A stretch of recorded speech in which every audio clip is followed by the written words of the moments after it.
PR news ఛానల్కి స్వాగతం. చిత్తూరు నగరంలో ఎప్పటికప్పుడు వార్తా విశేషాలు తెలుసుకోవడానికి మా ఛానల్ని సబ్స్క్రైబ్ చేయండి, లైక్ చేయండి. ఇవాళ చిత్తూరు శాసనసభ్యులు శ్రీ గురజాల జగన్మోహన్ గారు అత్యంత బాధ్యతాయుతంగా చిత్తూరు ప్రజల పట్ల ఆయనకు ఉన్నటువంటి ప్రేమతో చేసిన వ్యాఖ్యల్ని రెండు రాష్ట్రాల ప్రజల మధ్య వైరంగా మార్చేటువంటి ప్రక్రియ చిత్తూరులో వైసీపీ నాయకులు చేసే ప్రయత్నం చేశారు. నేను ఒక్కటే చెప్తా ఉన్నా, ఆయన అనింది ఏంటి? చిత్తూరు వాళ్ళు బెంగళూరులో రాణిస్తున్నారనే ఉద్దేశంతో మాట్లాడారని. కర్ణాటక వాళ్ళని అవమానించడం కానీ, కర్ణాటక వాళ్ళ భాషను కానీ, సంస్కృతి కానీ, వాళ్ళ జీవన విధానాన్ని కానీ, లేకపోతే ఎంతో బృహత్తరంగా సాగుతున్నటువంటి బెంగళూరు నగర అభివృద్ధిని కానీ ఎక్కడ ఆయన మాట్లాడలేదు. ఇన్ఫ్యాక్ట్ మన ఎమ్మెల్యే గారికి బెంగళూరు చిత్తూరు జన్మనిస్తే బెంగళూరు పునర్జన్మనిచ్చింది. ఆయన పునర్జన్మనిచ్చిన ప్రాంతాన్ని ఆయన ప్రస్తావిస్తూ ఆయనకు జన్మనిచ్చిన చిత్తూరుని ప్రస్తావిస్తూ చిత్తూరు వ్యక్తులు బెంగళూరులో రాణిస్తున్నారు, అన్ని రంగాల్లో, అన్ని వ్యాపారాల్లో రాణిస్తున్నారు, అన్ని రంగాల్లో రాణిస్తున్నటువంటి ఒక సదుద్దేశంతో మాట్లాడిన మాటల్ని ఈరోజు వైఎస్ఆర్సీపీ వాళ్ళు రెండు రాష్ట్రాల మీద వైరానికి దారితీసే విధంగా వక్రీకరించే ప్రయత్నం చేశారు. అయినా కూడా ఎమ్మెల్యే గారు సాహిత్యంగా దానికి స్పందించి ఈ వ్యాఖ్యలు ఆ ఉద్దేశంతో ఎవరిని అర్థం చేసుకుంటే ఆయన చింతిస్తున్నటువంటి వ్యాఖ్యలు చేశారు. మీరందరూ ఒక విషయం అర్థం చేసుకోవాలి.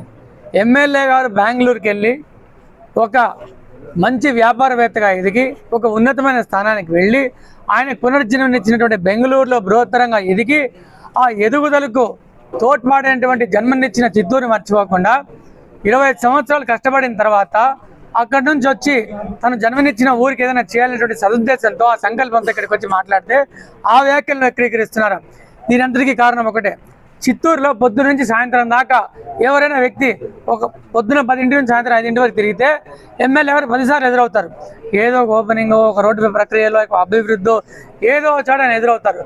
ఇటువంటి వ్యాఖ్యలు చేయడం వల్ల ఇటువంటి అభివృద్ధిని చూసి ఓర్వలేక, ఎమ్మెల్యే గారికి ఉన్నటువంటి పాపులారిటీని ఓర్చుకోలేక, స్టేట్లో one of the best performing ఎమ్మెల్యేస్గా గురజాల జగన్మోహన్ గారు ఉన్నారని, ఆ ఎమ్మెల్యే గారి యొక్క అభివృద్ధిలో ఎమ్మెల్యే గారు దూసుకుపోయినటువంటి తీరుని జీర్ణించుకోలేనటువంటి కొంతమంది వ్యక్తులు చేసేటువంటి విష ప్రయత్నం ఏది. ఈ విష ప్రచారాన్ని నమ్మకుండా చిత్తూరు ప్రజలు గురజాల జగన్మోహన్ గారి వైపు నిలుస్తారు. అటు బెంగళూరు ప్రజలు కూడా ఆయన అభిమానించే వాళ్ళు కొన్ని వందల్లో వేలల్లో ఉన్నారు. ఆయన వ్యాపారం చేసినటువంటి వ్యక్తులు, ఆయన కన్నడిగులతో వ్యాపారం చేసి కన్నడిగులు ఆయన పట్ల చూపించినటువంటి ప్రేమ, అనురాగాలు, లేకపోతే ఆరాధన భావం ఎన్నికలప్పుడు మనం అందరం స్వయంగా చూసాం. ఆయన ఇక్కడ పోటీ చేస్తుంటే ఎంతమంది వచ్చి స్నేహితులు ఆయనకు మద్దతు తెలిపారు, ఎంతమంది బెంగళూరు వాస్తవ్యులు వచ్చి గురజాల జగన్మోహన్ గారిని ఆయన ఇంటి వ్యక్తిగా, మనందరికీ గురజాల జగన్మోహన్ గారు మన చిత్తూరు వ్యక్తేమో, కానీ బెంగళూరు నగరంలో మాత్రం గురజాల జగన్మోహన్ గారిని ఒక తెలుగు వ్యక్తి కాదు, ఒక బెంగళూరు వ్యక్తిగా, ఒక కన్నడిగా, అక్కడ వ్యాపారం చేసి ఎంతోమందికి సహాయపడినటువంటి వ్యక్తిగా, కన్నడ యొక్క కల్చర్లో భాగంగా అంతర్లీనమైన ఒక వ్యక్తిగా, ఒక నాయకుడిగా చూస్తారే తప్ప ఆయన్ని చిత్తూరు వ్యక్తిగాను, ఆంధ్రప్రదేశ్ వ్యక్తిగాను బెంగళూరు ప్రజలు చాలా తక్కువ చూస్తారు. చిత్తూరు మనకి ఇక్కడ పుట్టాడు కాబట్టి మన నాయకుడు, మన ఎమ్మెల్యేని మనం అనుకుంటాం. మనం ఎంత ఓన్ చేసుకుంటామో బెంగళూరులోని వ్యాపార వర్గాలు, ప్రజలు కూడా ఆయన అంతే ఓన్ చేసుకుంటాయి. దాన్ని కనుక మీరు అర్థం చేసుకోలేకపోతే ఇంకా మీ విచక్షణకు మీ విజ్ఞతకు వదిలేస్తున్నాను.